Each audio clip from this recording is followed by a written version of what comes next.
అప్పుల బాధలు వెంటాడుతున్నాయా? అయితే 6 JVR వారి జాతిరత్నాలు ధరించండి.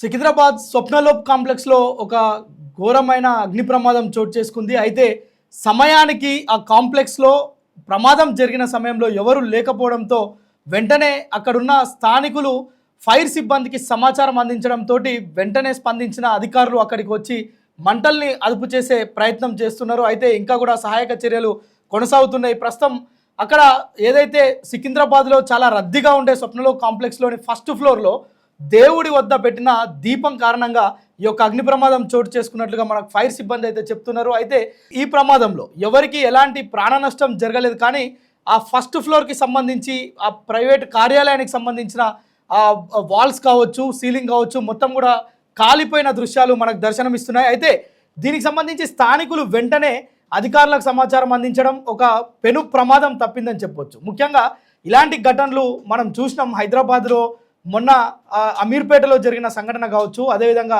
గత ఏడాది చార్మినార్ గుజార్ హౌస్ దగ్గర జరిగిన ప్రమాదం కావచ్చు. ఎంత ఆ ప్రమాద తీవ్రతను మనం తలుచుకుంటే ఒళ్ళు గగ్గుర్లు పొడుస్తుంది. ఎందుకంటే దాదాపు చార్మినార్లో ఒకే ఘటనలో ఒకే కుటుంబానికి సంబంధించిన 17 మంది మృతి చెందిన సంఘటన మనం చూసినాం.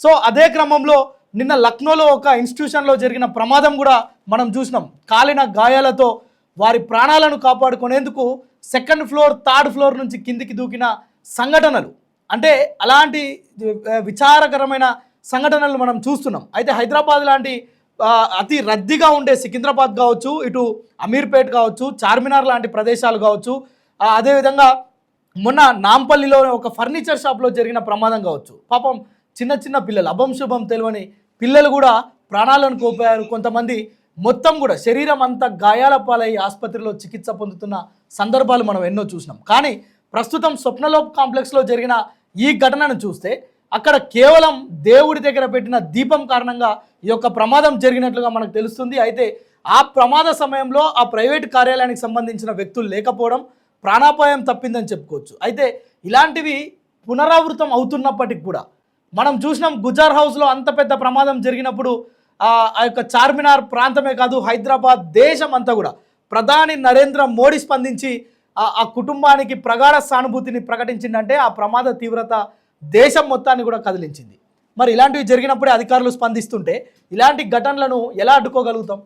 ఇక్కడ హైడ్రా లాంటి సంస్థలు ఉన్నాయి, అదేవిధంగా GHMC ఉంది, ఫైర్ కంట్రోల్ సిస్టమ్ ఉంది. సో ఏ పెద్ద పెద్ద అపార్ట్మెంట్స్లో ఈ సిస్టమ్ని ఫాలో కాకపోవడంతో ఇలాంటి ప్రమాదాలు ప్రతి సంవత్సరం, ప్రతి ఏటా, ఈ ముఖ్యంగా సమ్మర్లో మనం అత్యధికంగా చూస్తాం. ఇప్పుడు కొంత సమ్మర్ ఎఫెక్ట్ తగ్గి వర్షాలు కురుస్తున్న సమయంలో కూడా ఇలాంటి ఘటనలు చోటు చేసుకోవడం. ఒకవేళ స్వప్నలోప్ కాంప్లెక్స్లో ఈరోజు అధికారులు తొందరగా స్పందించారు కనుక ఒక ప్రాణాపాయ ఇంత పెద్ద ప్రమాదాన్ని, పెను ప్రమాదం తప్పిందని చెప్పుకోవాలి. ఒకవేళ సమాచారం ఇచ్చేవాళ్ళు లేకపోతే, అధికారులు సకాలంలో స్పందించకపోతే చిన్న ప్రమాదం, దేవుడి దగ్గర పెట్టిన దీపం ఆ మొత్తం అపార్ట్మెంట్ని, అందులో మొత్తం కూడా స్పోర్ట్స్ షాప్స్ ఉన్నాయి, బట్టల షాప్స్ ఉన్నాయి, ఇతరత్ర క్లాత్కి సంబంధించినవి, ఫర్నిచర్కి సంబంధించిన దుకాణాలు ఉన్నాయి. ఏ ఒక్క దుకాణంలో కానీ మంటలు ఎగిసి పడితే దాన్ని కంట్రోల్ చేయడం ఎవరి తరం కాకుండా పోతుంది. మనం దీనికి సంబంధించి చూసినాం, రోజుల తరబడి రెస్క్యూ చేసినప్పటికి కూడా డెడ్ బాడీస్కి సంబంధించిన ఆనవాళ్ళు కూడా దొరకని పరిస్థితి చాలా కేసుల్లో చూసినాం. సో ఇలాంటివి అనేకం జరుగుతున్నప్పటికీ కూడా ఎందుకు అధికారులు ఎప్పటికప్పుడు తనిఖీలు నిర్వహిస్తలేరు? తనిఖీలు ఎప్పటికప్పుడు నిర్వహించి ఫైర్ సేఫ్టీకి సంబంధించిన సిస్టమ్ కనుక ఇన్స్టాల్ చేస్తే చాలా ప్రమాదాలను తగ్గించవచ్చు కదా. ఒకవేళ ప్రమాదాలు తగ్గించకపోయినా ప్రమాదం జరిగినప్పుడు జరిగే నష్టాన్ని, ఆ తీవ్రతను తగ్గించవచ్చు కదా. సో ఎందుకు దీనిపైన అధికారులు నిర్లక్ష్యం వహిస్తున్నారు? ఒకవేళ గుజార్ లాంటి హౌస్ లాంటి ఆ ఘటనలు జరిగితేనే స్పందిస్తారా? దీనిపైన ముఖ్యమంత్రులు, ప్రధానమంత్రులు ఆదేశాలు జారీ చేస్తేనే స్పందిస్తారా? చిన్న చిన్న ఘటనలు చాలా పెద్ద ప్రమాదాలకు దారితీస్తున్నాయి. సకాలంలో అధికారులు రావడమే కాదు, వెంటనే అక్కడున్న గ్యాస్ సిలిండర్లు ఆఫ్ చేయడం, వెంటనే ఇతర ఫ్లోర్స్కి మంటలు వ్యాపించకుండా ఆ యొక్క పవర్ సిస్టమ్ని కట్ చేయడం జరిగింది.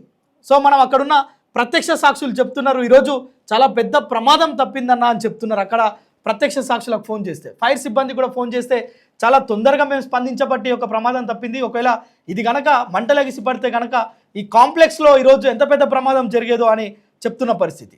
సో ఇప్పటికైనా అధికారులు వెంటనే స్పందించి ఇలాంటి ప్రమాదాలు జరిగినప్పుడు చాలా అప్రమత్తంగా ఉండడం, ప్రమాదాలు జరిగినప్పుడే కాదు, ప్రమాదాలు జరగక ముందే ఒకవేళ చర్యలు కనుక తీసుకుంటే ఇవి జరగకుండానే మనం ఆపవచ్చు, ఎలాంటి ప్రాణ నష్టం ఆస్తి నష్టం జరగకుండా కూడా కాపాడవచ్చు అనే అభిప్రాయాలు వ్యక్తం అవుతున్నాయి. అయితే దీనిపైన మీరేమంటారో కామెంట్ ద్వారా తెలపండి.